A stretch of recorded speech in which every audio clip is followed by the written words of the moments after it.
Hello दोस्तों, good morning to all of you. कैसे हैं आप सब लोग। स्वागत है आप सभी का आपके चैनल द स्टडी टेक में।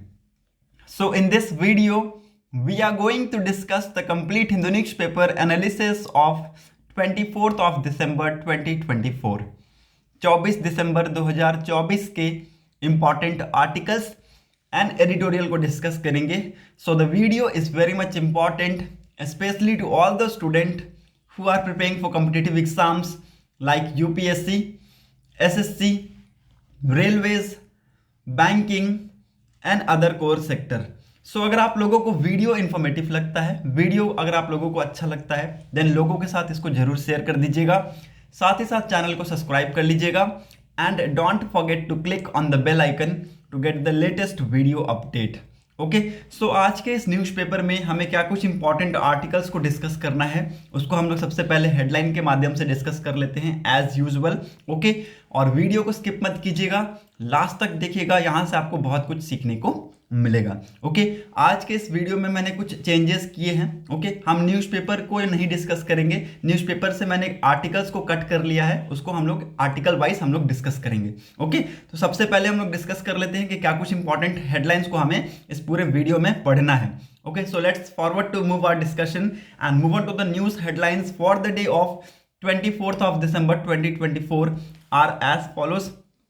सबसे पहला न्यूज़ जिसको हम लोग डिस्कस करेंगे पहले पेज की हेडलाइन पे है, 3 suspected Khalistan operative shot dead in UP. Okay, UP के पिलबित डिस्ट्रिक्ट में यहाँ पे एक एनकाउंटर हमें देखने को मिला और ये जो खालिस्तानी हैं जिनको यहाँ पे मार गिराया है, ये ऐसा कहा गया है कि पंजाब के रिसेंट ग्रेनेड अटैक्स में इनका इन्वॉल्वमेंट था। ठीक है, तो एक इंपॉर्टेंट आर्टिकल है, इसको हम लोग यहाँ पे डिस्कस करने वाले हैं। Second important news that is Kashmiri artisan give wings to dodo. अब ये डोडो क्या है?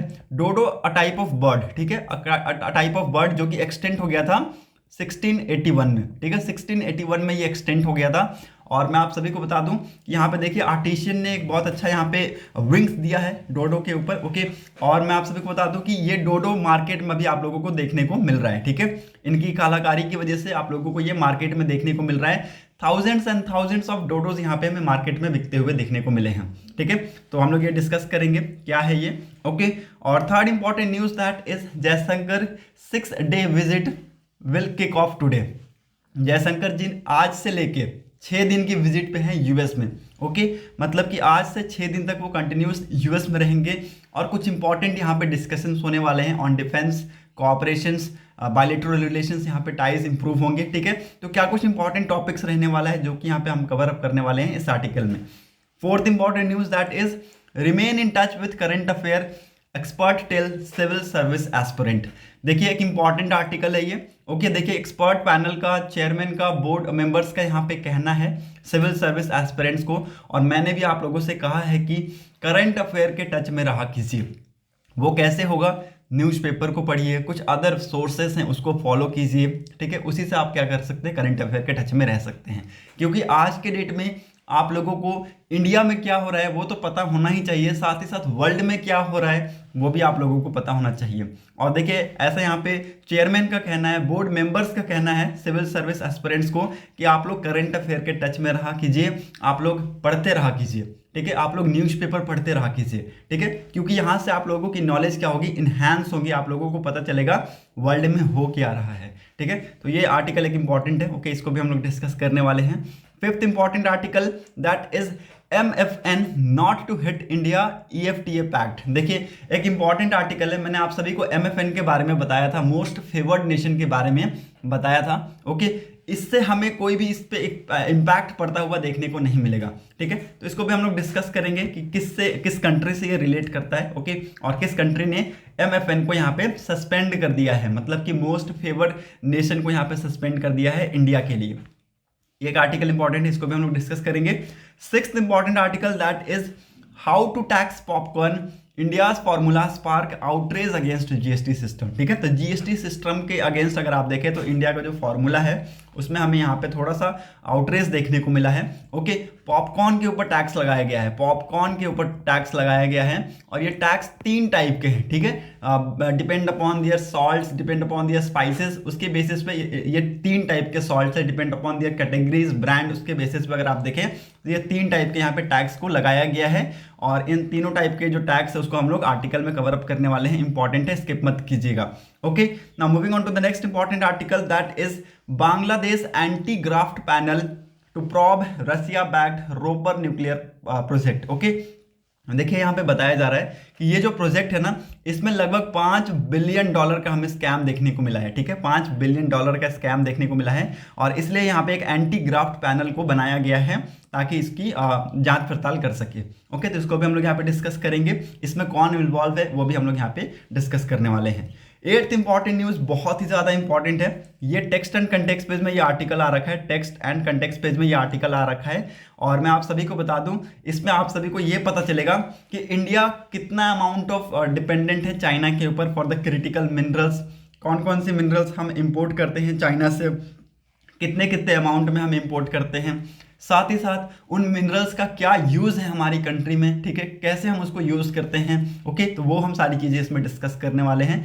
पूरे वर्ल्ड में चाइना ने कैसे डोमिनेंस कर रखा है इस क्रिटिकल मिनरल से, ओके, कितना अमाउंट ऑफ जो मिनरल है वो चाइना लाइक करता है, कैसे कैसे उसका बिजनेस बढ़ता जा रहा है, ठीक है, तो वो सारी चीज़ें हम यहाँ पे इस आर्टिकल में डिस्कस करेंगे।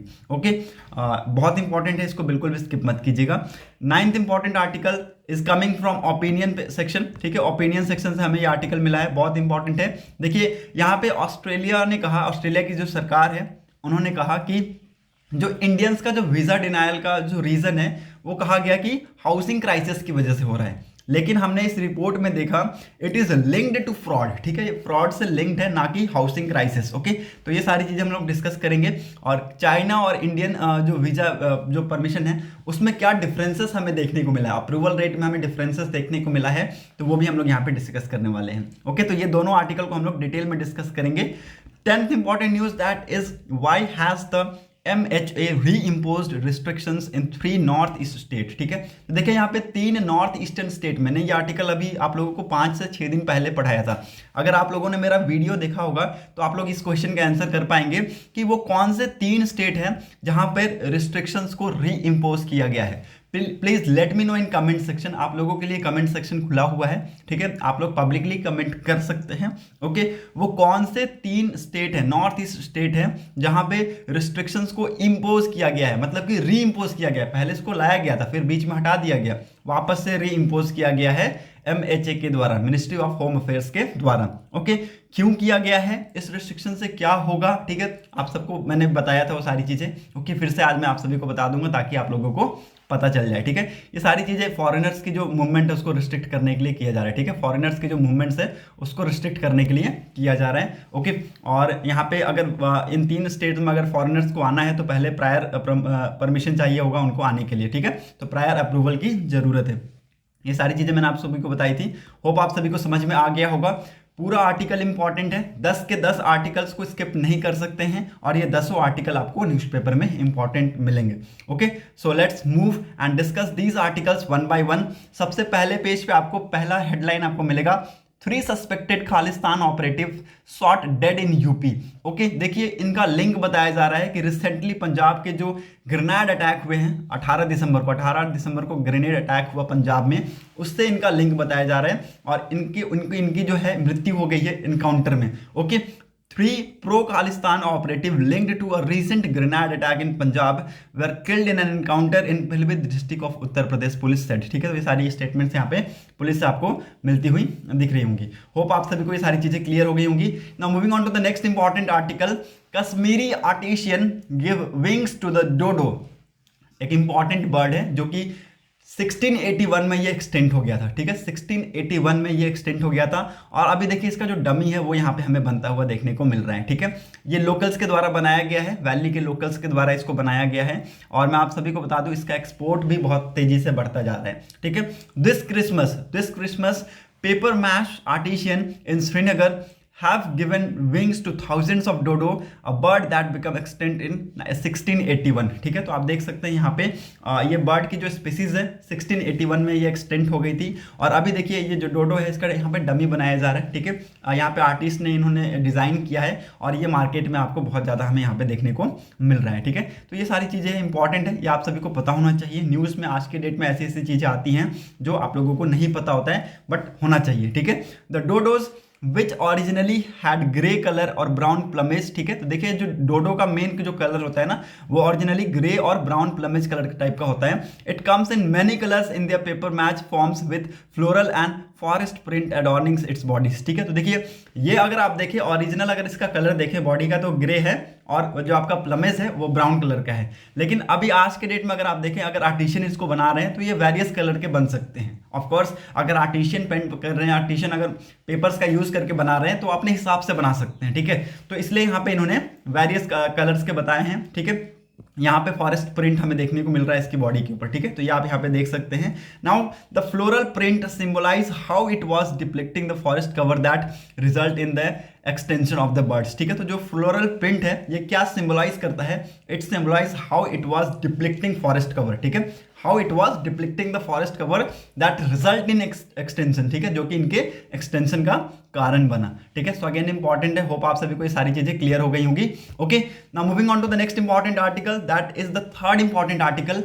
Jaishankar 6 days US visit will kick off today. ठीक है, तो आज से लेके 6 दिन तक, आज से लेके 6 दिन तक आपको जयशंकर जी यूएस में देखने को मिलेंगे। और यहाँ पे देखिए बात करेंगे किसके साथ? एंटोनी ब्लिंकन के साथ ये बात करेंगे। ओके, बहुत सारे इंपॉर्टेंट टॉपिक्स के ऊपर डिस्कशन किया जाएगा। ठीक है, global topic as well as regional topics के ऊपर डिस्कशन किया जाएगा। ओके, 24 से लेके 29 तक ये विजिट होने वाला है। 24 से लेके ये 29 तक आपको विजिट देखने को मिलेगा। ओके, और मैं आप सभी को बता दूं कुछ इंपॉर्टेंट टॉपिक है जिसके ऊपर फोकस किया जा रहा है, उसको लिख लीजिएगा। ये सबसे पहला बायोटेक्नोलॉजी के ऊपर बात किया जाएगा, दूसरा आपका स्पेस कॉपरेशन के ऊपर बात किया जाएगा, तीसरा क्वांटम टेक्नोलॉजीज के ऊपर बात किया जाएगा, चौथा आर्टिफिशियल इंटेलिजेंस, पांचवा सेमीकंडक्टर। ये सारी चीज़ों के ऊपर डिस्कस किया जाएगा। होप आप सभी को सारी चीज़ें समझ में आ गई होंगी। ओके, तो ये इंपॉर्टेंट इश्यूज रहने वाले हैं। ठीक है, जिसके ऊपर बातचीत किए जाएंगे, कॉपरेशन बनाने की कोशिश की जाएंगी। ठीक है, और देखिए कंट्री के जब अगर जो पॉलिटिशियंस अगर बाहर जाते हैं, हमारे एक्सपर्ट्स जो है बाहर जाते हैं तो क्या होता है, हमारे बीच के जो रिलेशंस होते हैं वो भी इंप्रूव होते हैं। ठीक है, अभी हम जा रहे हैं, बाद में हम इनको इनवाइट करेंगे। ठीक है, तो ये इनको पता चलेगा कि हमारी कंट्री में इन्वेस्ट करने से क्या होगा। ठीक है, तो ये इन्वेस्टमेंट यहाँ पे आएगा हमारी कंट्री में। ये सारी चीजें आप लोग को रिलेट कर सकते हैं एक साथ। ओके, होप आप सभी को ये समझ में आ गया होगा। Now moving on to the next important article, remain in touch with current affair, expert tell civil service aspirant. देखिए यहाँ पे एक्सपर्ट का कहना है सिविल सर्विस एस्पिरेंट्स के लिए कि आप करंट अफेयर के टच में रहें, आप करंट अफेयर के टच में रहें। इंपॉर्टेंट है। देखिए इन्होंने कुछ सजेशंस दिए हैं, कुछ सजेशन दिए हैं किसको? कैंडिडेट्स को, जो कि यहाँ पे ऑफ कोर्स आ रहे हैं। आपको देखिए ब्यूरोक्रेट्स में आपको देखने को मिलेंगे। ये वैसे एस्पिरेंट्स को सिलेक्ट करते हैं जो कि ऑफ कोर्स ऑनेस्ट हो, यहाँ पे कॉन्फिडेंस है उसके अंदर। ठीक है, जो सुने भी, और देखिए मौका भी देने वाला होना चाहिए और सुनने वाला भी होना चाहिए। ऐसा नहीं कि खुद की करे और दूसरे की सुने ना, तो वो अलग मैटर होता है। ठीक है, तो इन्होंने कहा है कि good communication skill, sound knowledge of chosen subject, मतलब कि जो सब्जेक्ट आपने चूज किया है उसमें अच्छा खासा नॉलेज होना चाहिए। ठीक है, तीसरा कॉन्फिडेंस बहुत ज़्यादा जरूरी है। कॉन्फिडेंस, ओवर कॉन्फिडेंस नहीं, कॉन्फिडेंस। चौथा ऑनेस्टी, ईमानदारी। पांचवा listening. These are amongst the some of the key traits UPSC board looks for in a candidate while selecting future bureaucrats for the country. अब आप लोगों को समझ में आ गया होगा कि वो एक कैंडिडेट में क्या देखते हैं। एक कैंडिडेट में ये 5 चीजें वो देखते हैं। पहला गुड कम्युनिकेशन स्किल, दूसरा जो कैंडिडेट किसी एक सब्जेक्ट को चूज किया, मान लीजिए हिस्ट्री को चूज किया है तो हिस्ट्री में उसको अच्छा नॉलेज होना चाहिए। ओके, तो साउंड नॉलेज होना चाहिए ऑफ द चूजन सब्जेक्ट में। ओके, तीसरा कॉन्फिडेंस होना चाहिए उसके अंदर, ओवर कॉन्फिडेंस नहीं होना चाहिए और लो कॉन्फिडेंस भी नहीं होना चाहिए। चौथा आपका हो गया ऑनेस्टी, और पांचवा हो गया आपका लिसनिंग हैबिट। ठीक है, लिसनिंग स्किल आपका अच्छा होना चाहिए। तो ये कुछ की ट्रेड्स यहाँ पे बताए गए हैं जो कि कैंडिडेट्स में देखे जाते हैं while selecting future bureaucrats for the country. ठीक है, अकॉर्डिंग टू द एक्सपर्ट। ठीक है, तो ये सारी चीजें हमें यहाँ पे एक वेबिनार में पता चला, ये सारी चीज़ें हमें यहाँ पे वेबिनार में पता चला। देखिए यहाँ पे मैं आप सभी के लिए ये स्टेटमेंट पढ़ देता हूँ, इंपॉर्टेंट स्टेटमेंट है, इससे आपको पता चलेगा क्या हुआ। Okay, the panelist were speaking at the UPSC interview, tips from expert, webinar organised under career counselling series of the Hindu education plus in collaboration with Fortune IAS academy. If you have already clear the CSE exam, civil service examination को अगर आपने clear कर दिया है, okay, mains exam, it means you have sound knowledge of your core and potential and of your optional subjects. ठीक है, मतलब मान लीजिए आपने प्रीलिम्स क्लियर कर लिया, मेंस क्लियर कर लिया, तो आपके पास उनको पता चल गया कि हाँ भैया आपके पास अच्छा खासा नॉलेज है, ये वाला जो क्राइटेरिया है ये उनको पता चल गया। ठीक है, कि आपको आपके सब्जेक्ट में एज वेल एज आपने आपका जो ऑप्शनल सब्जेक्ट है उसमें आपको नॉलेज है। What is PT? That is personality test, is not cross examination or via book but a intellectual and healthy discussion about the country governance and policies and developments between the board members and candidates। ठीक है, तो जो आपका PT होता है, personality test होता है, ये आपका क्रॉस एग्जामिनेशन नहीं है, ये एक ऐसा एग्जामिनेशन है जो कि आपके इंटेलेक्चुअल हेल्दी डिस्कशन को लेके आता है अबाउट कंट्री गवर्नेंस, उसकी पॉलिसीज, उसके डेवलपमेंट्स की चीज़ों को लेके आता है। ठीक है, तो यहाँ पे देखिए, यहाँ पे बोर्ड मेंबर्स ने यहाँ पे सारे कैंडिडेट्स को, सारे एस्पिरेंट्स को यहाँ पे कहा कि आप लोग न्यूज़पेपर पढ़ते रहा कीजिए। ठीक है, करंट अफेयर के टच में रहा कीजिए और जितना ज़्यादा हो सके, जितना से ज़्यादा हो सके नॉलेज को गेन कीजिए। ठीक है, इंपॉर्टेंट है ये सारी चीज़ें, इंपॉर्टेंट इसलिए मैं बता रहा हूँ क्योंकि आज के डेट में UPSC, स्टेट PSCs, ठीक है, तो ये सारी चीज़ों में आज के डेट में कंपटीशन बहुत ज़्यादा हार्ड है। ठीक है, और करंट अफेयर्स टच रहने में कोई बुराई नहीं है, क्योंकि ये आपकी नॉलेज को क्या करता है, इन्हांस करता है। ओके, तो होप आप सभी को समझ में आ गया होगा। Now moving on to the next important article, MFN not to hit India EFTA pact. देखिए यहाँ पे क्या हुआ था, जो स्विट्जरलैंड है उनकी जो गवर्नमेंट है उन्होंने डिसीजन लिया था क्या कि सस्पेंड कर देंगे मोस्ट फेवर्ड नेशन का स्टेटस को। ठीक है, मोस्ट फेवर्ड नेशन के स्टेटस को सस्पेंड कर देंगे, ये आप लोगों को यहाँ पे पता चल गया होगा। The Switzerland government's decision to suspend the most favoured nation status will not delay rectification and implementation of 4 state EFTA trade economic partnership agreement. ठीक है, जिसको हम लोग टेपा के नाम से भी जानते हैं। ठीक है, तो इसमें हमें कोई भी डिले या फिर कोई भी हमें कुछ इस पर इफेक्ट पड़ता हुआ नहीं देखने को मिलेगा इसके सस्पेंशन से। ठीक है, तो ये TEPA क्या है ये हम लोग पहले जान लेते हैं कि इसके अंदर कौन कौन से मेंबर्स हैं। ये भी आप सभी को पता होना चाहिए कि TEPA में कौन कौन से मेंबर हैं। Trade and economic partnership agreement में 4 मेंबर है, इसको लिख लीजिएगा, 4 मेंबर है, इंपॉर्टेंट है। पहला हो गया आपका आइसलैंड, ओके। दूसरा हो गया आपका लिechtenstein, ठीक है, दूसरा हो गया आपका लिechtenstein, इसको लिख लीजिएगा, इंपॉर्टेंट है, ओके। तीसरा हो गया आपका नॉर्वे, और चौथा हो गया आपका स्विट्जरलैंड, ठीक है, चौथा हो गया आपका स्विट्जरलैंड। ये चारों यहाँ लिखे हुए हैं, हाँ, आइसलैंड, लिechtenstein, नॉर्वे और स्विट्जरलैंड, ठीक है। तो ये चारों TEPA के पार्ट है, trade and economic partnership agreement का ये पार्ट है, ओके। और स्विट्जरलैंड ने कहा कि मोस्ट फेवर्ड जो आपका नेशन का स्टेटस है इसको हम क्या करेंगे, सस्पेंड करेंगे, ठीक है। तो ये डिसीजन आपको पता चल गया कि इस डिसीजन की वजह से ये जो MFN है ये न्यूज़ में है, ओके। और MFN की वजह से आपको इनके ट्रेड पैक्ट्स में आपको कोई भी इफेक्ट पड़ता हुआ देखने को नहीं मिलेगा, ठीक है। आप सभी को मैं बता दूं, हालांकि ये जो एग्रीमेंट है it is yet to be implemented, मतलब कि अभी इम्प्लीमेंट नहीं हुआ है, अभी इसको इम्प्लीमेंट करेंगे, ठीक है। इंडिया का 2022 और 23 का अगर फाइनेंशियल ईयर अगर आप देखें तो उसमें हमने स्विट्जरलैंड से कितना इंपोर्ट किया है, अप्रॉक्सीमेट अगर आप सभी को मैं बताऊं तो $21.24 बिलियन के आसपास हमने यहाँ पे इंपोर्ट किया है स्विट्जरलैंड से, और एक्सपोर्ट कितना किया है, $1.52 बिलियन।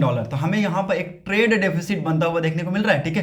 ट्रेड डेफिसिट मैंने आप सभी को कितनी बार बताया है, ठीक है, कि ट्रेड डेफिसिट वो होता है जहाँ पर एक कंट्री क्या है, इंपोर्ट बहुत ज़्यादा करती है और एक्सपोर्ट बहुत कम करती है, ठीक है। तो उस कंट्री को हम लोग देखेंगे कि ट्रेड डेफिसिट में वो चलती जाएंगी, ठीक है। तो इंडिया का ट्रेड डेफिसिट आप देख सकते हैं यहाँ पे कितना है, $19.72 बिलियन के आसपास है इंडिया का ट्रेड डेफिसिट स्विट्जरलैंड के साथ, ठीक है। तो ये आप देख सकते हैं ट्रेड डेफिसिट कितना ज़्यादा है, ये $19.72 बिलियन के आसपास है, ओके। होप आप सभी को ये समझ में आ गया होगा।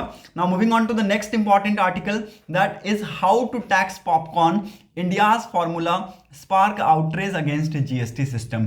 देखिए यहाँ पे पहले तो हम लोग ये डिस्कस करेंगे कि जहाँ पॉपकॉर्न है उसको कैसे यहाँ पे टैक्स में लाया जा रहा है, ठीक है। और इंडिया का जो फॉर्मूला है जीएसटी सिस्टम का, यहाँ पे हमें उसमें एक आउटरेज देखने को मिला है, ठीक है। सबसे पहले हम लोग डिस्कस कर लेते हैं कि ये टैक्सेशन सिस्टम कैसा होने वाला है। ये 3 टाइप का होगा, ठीक है। पहले हम लोग यहाँ लिख लेते हैं पॉपकॉर्न,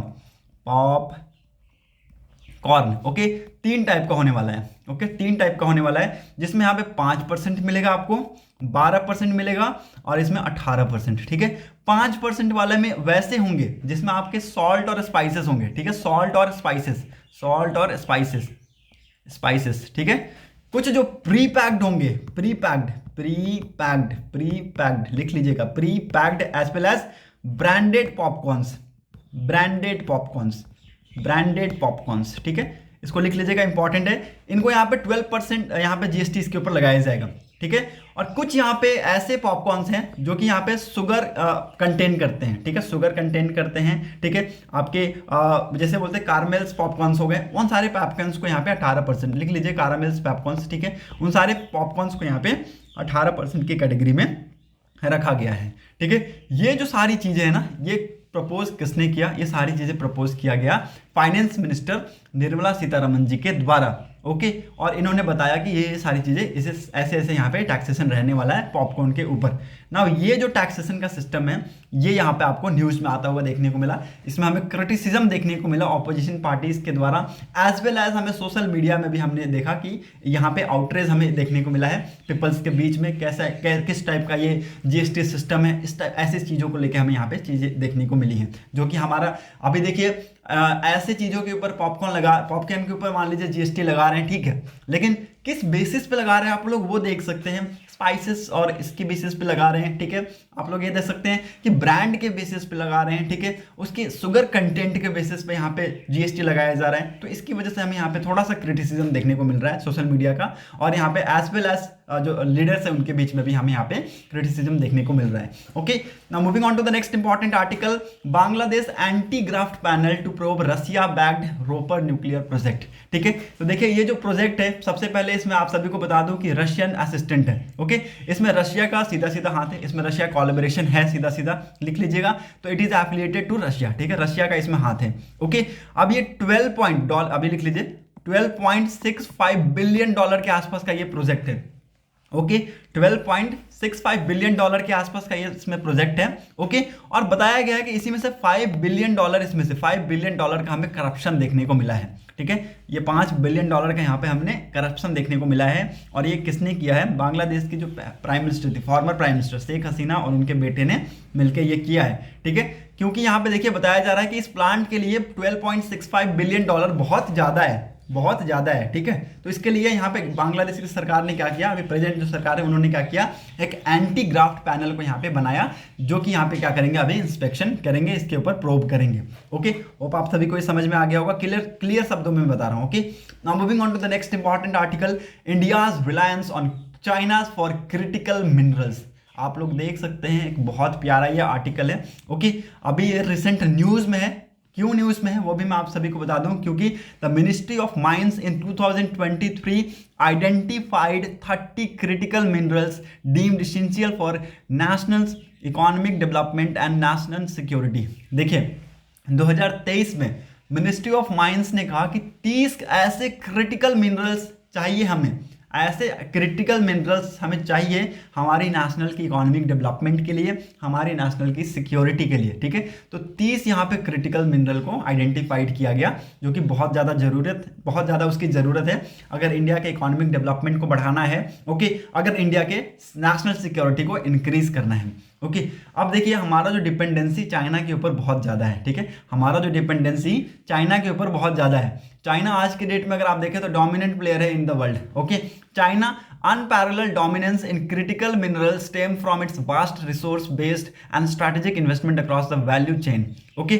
चाइना आज के डेट में अगर आप देखें तो 173 टाइप्स ऑफ मिनरल्स को यहाँ पे डिस्कवर किया है, ठीक है, जिसमें ठीक है, चाइना ने लगभग 173 टाइप्स ऑफ मिनरल को डिस्कवर किया है। ठीक है, वर्ल्ड का लार्जेस्ट माइनिंग नेशन है आपका चाइना। ठीक है, जिसमें लगभग 13 एनर्जी मिनरल्स हैं। ठीक है, 13 एनर्जी मिनरल्स हैं, 59 मेटालिक मिनरल्स हैं, ओके, 95 नॉन मेटालिक मिनरल्स हैं। लिख लीजिए, इंपॉर्टेंट है वो, ये बहुत ज़्यादा ये फैक्ट्स ऐसे आपको हर बार नहीं मिलेंगे, हर न्यूज़पेपर में आपको नहीं मिलेगा। ओके, तो वर्ल्ड का लार्जेस्ट माइनिंग नेशन चाइना है, जिसने लगभग 173 टाइप्स के यहाँ पे मिनरल्स को डिस्कवर किया है, जिसमें 13 एनर्जी मिनरल्स हैं, 59 मेटालिक मिनरल्स हैं और 95 नॉन मेटालिक मिनरल्स हैं। ओके, और जो रिजर्व है ना, नियरली लगभग 40% अगर आप देखें तो इन मिनरल्स के जो रिजर्व है वो यहाँ पे पिछले साल में बढ़ा है। ठीक है, पिछले सालों में बढ़ा है। और इन मिनरल्स में कौन कौन है?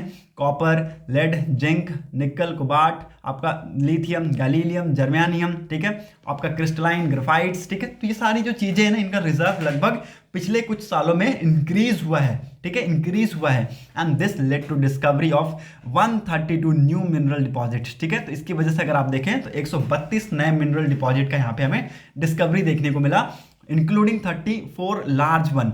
China's dominance extend beyond reserve to include processing and refinings. ठीक है, तो देखिए ये सारी चीजें आप सभी को पता होना चाहिए, इंपॉर्टेंट है। ओके, जिसमें अगर आप देखें तो 87% हमें रेयर अर्थ प्रोसेसिंग देखने को मिलता है, 58% लिथियम रिफाइनिंग देखने को मिलता है और 68% सिलिकॉन प्रोसेसिंग हमें देखने को मिलता है। Okay, furthermore China has strategically invested in overseas mining projects. ठीक है, देखिए इसके साथ साथ चाइना क्या कर रहा है, ओवरसीज माइनिंग प्रोजेक्ट्स में भी इन्वेस्ट कर रहा है। ठीक है, ओवरसीज माइनिंग प्रोजेक्ट्स में भी इन्वेस्ट कर रहा है, and build unparalleled mid stream refining capabilities. ठीक है, तो अनपैरेलल्ड जो मिड स्ट्रीम रिफाइनिंग कैपेबिलिटीज है इसको बिल्ड कर रहा है, सप्लाई चैन को रेज कर रहा है for countries including India, US, EU. ठीक है, तो ये सारे इंपॉर्टेंट जो फैक्ट्स हैं वो आपको कहीं और नहीं मिलेंगे, कहीं और नहीं मिलेंगे, तो जहां मिल रहे हैं वहां लिख लीजिए, इंपॉर्टेंट है ना। What about China's export control? China का एक्सपोर्ट कंट्रोल अगर आप देखें बहुत ज्यादा हाई है। ओके, बहुत सारी कंट्रीज चाइना के ऊपर डिपेंडेंट है, डायरेक्टली डिपेंडेंट है।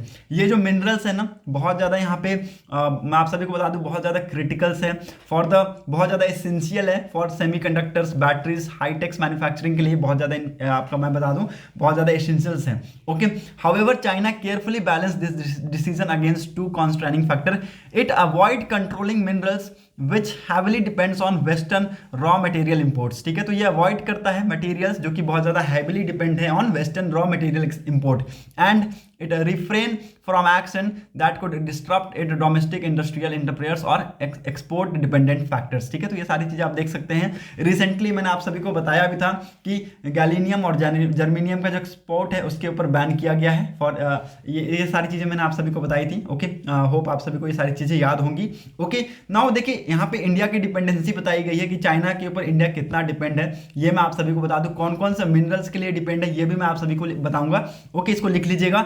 इन डेप्थ एंड एग्जामिनेशन किया गया ऑफ इंपोर्टेड डाटा का।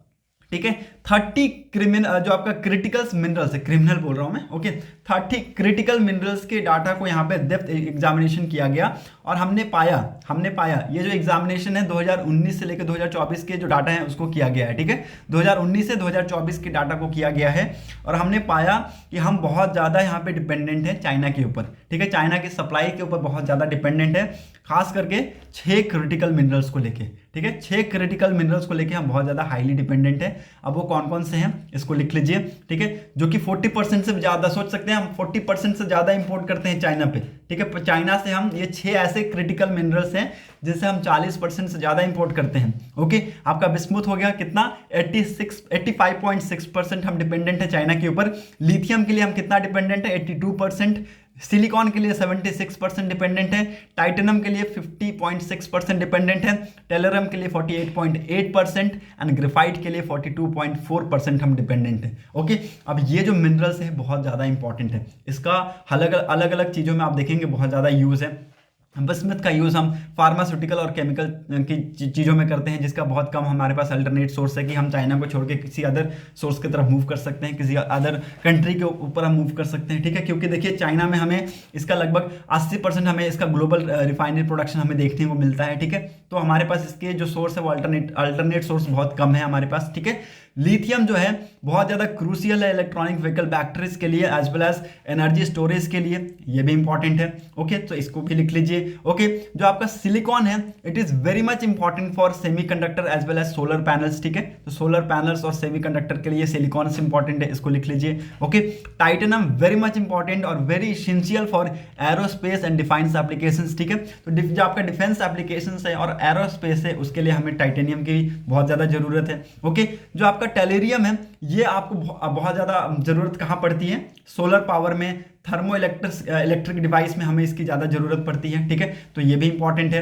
ओके, फाइनली जो ग्रेफाइट है बहुत ज़्यादा हमें उसकी ज़रूरत कब पड़ती है, ईवीज के आपके बैटरीज हो गए और आपके स्टील प्रोडक्शन हो गए, उसमें हमें ग्रेफाइट की ज़रूरत पड़ती है। ओके, तो आप देख सकते हैं हम कितना ज़्यादा अमाउंट ऑफ चीज़ों को डिपेंड करते हैं, ठीक है। और हम चाइना से कितनी चीज़ों को इम्पोर्ट करते हैं, बहुत ज़्यादा हैवीली इम्पोर्ट करते हैं। Okay, now why does India rely on imports, ठीक है। इंडिया क्यों रिलाई करता है इम्पोर्ट के ऊपर, और मैं आप सभी को बता दूं कि हमारे पास कुछ चीज़ें हैं नहीं, कैपेबिलिटीज थोड़ी कम है हमारे पास, लिमिटेड कैपेबिलिटीज हैं। ओके, ये आप सभी को यहाँ पता चल जाएगा। India's heavy reliance on import stem from several infrastructural challenge in its mining and processing ecosystem, ठीक है। देखिए हम इसलिए क्योंकि हमारा जो स्ट्रक्चरल चैलेंज है in its mining and processing ecosystem उसमें हम अब फंसे हुए हैं। Okay, many critical minerals are deep seated, जो ज़्यादातर जो क्रिटिकल मिनरल्स है वो डीप सीटेड है, requiring high risk investment in exploration and mining technologies, ठीक है। तो हमें बहुत ज़्यादा अमाउंट में इन्वेस्टमेंट की ज़रूरत पड़ेगी इन एक्सप्लोरेशन और mining technologies, a factor that has deterred private sector participation in the absence of adequate incentives and policies support. Okay, the country processing capabilities are also limited, ठीक है। तो country का processing capability जो है ये limited है। Okay, this is particularly evident in the case of recent discovery of lithium deposit in Jammu and Kashmir. देखिए यहाँ पे ये न्यूज़ आप सभी को पता होगा कि जम्मू एंड कश्मीर में यहाँ पे लिथियम की डिपॉजिट का यहाँ पे डिस्कवरी हुआ था, where despite of presence of 5.9 million tons of resource clay deposit, India lack technological capability to extract lithium from such geological formations, ठीक है। तो देखिए यहाँ पे 5.9 मिलियन टन्स ऑफ हमारे पास ऐसे सोर्सेज बता रहे हैं कि यहाँ पे लिथियम है, लेकिन हमारी टेक्नोलॉजी कैपेबिलिटीज की वजह से हम यहाँ से एक्सट्रैक्ट नहीं कर पा रहे हैं, ठीक है। तो अब इसके लिए यहाँ पे ऑथर ने बताया है कि what is the way forward. देखिए, India has initiated multi long approach to reduce it dependency on China, ठीक है। चाइना से हम डिपेंडेंसी को रिड्यूस करने के लिए हमने बहुत सारे अप्रोचेस अपनाए हैं।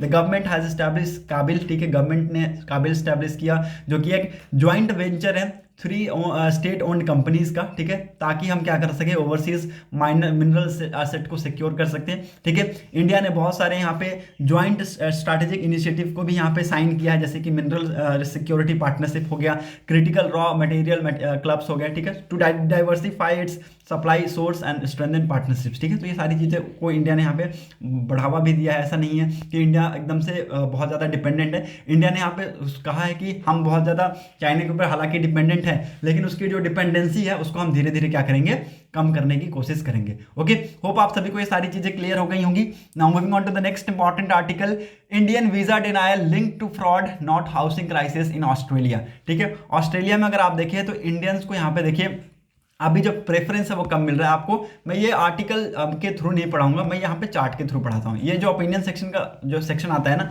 वो चार्ट के थ्रू पढ़ने में बहुत मजा आता है इसमें। ओके, पहला जो चार्ट है इसमें आप सभी को ये पता चलेगा कि जो रेंटल अफोर्डेबिलिटी इंडेक्स है in the greater capital areas of Sydney and Melbourne, where higher index indicate करता है क्या, बेटर अफोर्डेबिलिटी को, ठीक है। तो ये आप देख सकते हैं 2012 के कंपैरिजन में 2024 के डाटा को आप देख सकते हैं, ठीक है। तो ये कौन है, ये आप सभी को पता है, पता होना चाहिए। जो ब्लू है वो आपका चाइनीज है और जो इंडियन है वो आपका क्या है, रेड से यहाँ पे इंडिकेट किया गया है, ठीक है। तो एक्सेप्टेंस आप देख सकते हैं 118 है और 19 है, 118 है और 99। चाइनीज को अगर आप देखें तो यहाँ पे 99 दिया गया है और यहाँ पे इंडियंस को कितना दिया गया है, 118 दिया गया है। अर्लियर 2012 में अगर आप देखें तो ये 122 था, लेकिन यहाँ पे हमें कम देखने को मिला है, ठीक है, यहाँ पे हमें कम देखने को मिला है। और बेटर अफोर्डेबिलिटी अगर आप देखें तो 151 हमें बीच में देखने को मिला था, 2020 के आसपास हमें देखने को मिला था, 2020 के आसपास हमें ये बेटर अफोर्डेबिलिटी देखने को मिला था, ठीक है। चार्ट 2 हमें क्या दिखाता है, चार्ट 2 हमें वीजा ग्रांट दिखाता है,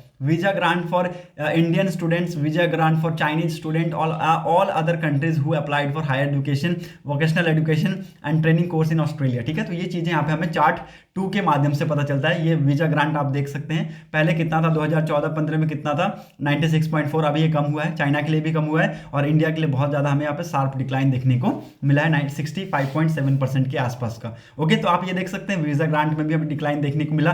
चार्ट 3 के माध्यम से आप देख सकते हैं जो नंबर ऑफ स्टूडेंट है from India and China who begin courses in New South Wales and Victoria, ये आप देख सकते हैं यहाँ पे न्यू साउथ वेल्स में आप देख सकते हैं यहाँ पे कहा है कि यहाँ पे चाइनीज स्टूडेंट को ज़्यादा यहाँ पे फेवर किया गया है। ओके, और विक्टोरिया में अगर आप देखें तो यहाँ पे इंडियन स्टूडेंट्स को यहाँ पे ज़्यादा फेवर किया गया। तो ये यहाँ पे आप डिफरेंसेस देख सकते हैं, क्लियर कट हमें यहाँ पे डिफरेंसेस देखने को मिल रहे हैं। ठीक है, चार्ट 4 के माध्यम से आप वीजा प्रोसेसिंग टाइम को यहाँ पे देख सकते हैं for Chinese students as well as for Indian students. ठीक है, तो स्ट्रेट फॉरवर्ड में आगे पहले 2023 में उनके लिए यहाँ पे 0 था, अभी 2024 में अगर आप देखें तो उनके लिए 43 डेज है और हमारे लिए कितना है 106 दिन लग जाएंगे आपको स्ट्रेट फॉरवर्ड स्टूडेंट एप्लीकेशंस में। ओके, तो ये आप देख सकते हैं कुछ यहाँ पे ऐसे फैक्टर्स बताए गए हैं ऑथर के द्वारा आर्टिकल में, जो कि यहाँ पे क्लियर कट दिखाते हैं कि हमें यहाँ पे फ्रॉड देखने को मिल रहा है, ना कि हाउसिंग क्राइसिस देखने को मिल रहा है। ठीक है, तो ये सारी चीजें आप यहाँ पे कोरिलेट कर सकते हैं। होप आप सभी को चार्ट के माध्यम से समझ में आ गया होगा।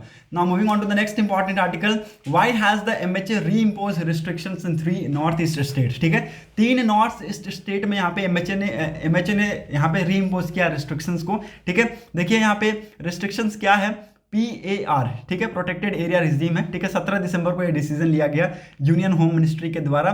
ठीक है, for the state of Manipur, Nagaland and Mizoram. ठीक है, इसको लिख लीजिएगा, मणिपुर, नागालैंड एंड मिजोरम के लिए ये रिस्ट्रिक्शन दिए गए हैं। ठीक है, जहां पे फॉरेनर की जो मूवमेंट है उसको मॉनिटर किया जाएगा और रिस्ट्रिक्ट किया जा रहा है। ठीक है, सो इंपॉर्टेंट है। और अगर फॉरेनर्स यहाँ आना चाहते हैं तो उसके लिए प्रायर परमिशन, प्रायर अप्रूवल चाहिए होगा, ओके, गवर्नमेंट के द्वारा।